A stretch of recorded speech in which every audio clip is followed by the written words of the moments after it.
আবারও সংসদ নির্বাচনের আগে স্থানীয় সরকার নির্বাচনের দাবি জানিয়েছেন জামায়াতে ইসলামের আমির ডাক্তার শফিকুর রহমান। তিনি বলেন, স্থানীয় সরকারের কোনো প্রতিনিধি না থাকায় বিভিন্ন এলাকায় অস্থিরতা দেখা যাচ্ছে। ময়মনসিংহ সার্কিট হাউস মাঠে ময়মনসিংহ জেলা ও মহানগর শাখা আয়োজিত এক কর্মী সমাবেশে বক্তৃতায় তিনি এসব কথা বলেন।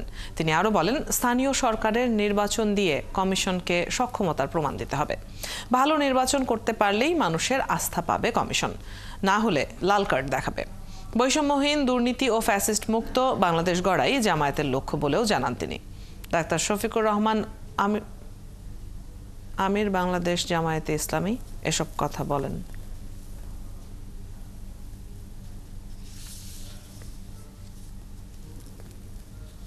একটা নির্বাচন কমিশন হয়েছে, তারা বলেছেন ইতিহাসের সবচেয়ে ভালো নির্বাচন নাকি তারা উপহার দিবেন।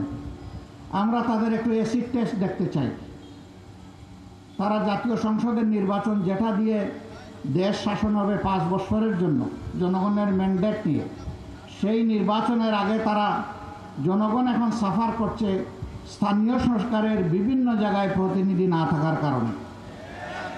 স্থানীয় সরকার নির্বাচনটা দিন, আমরা দেখি আপনাদের সদিচ্ছা এবং সক্ষমতা কতটুকু। এটার প্রমাণ আপনারা পেশ করুন।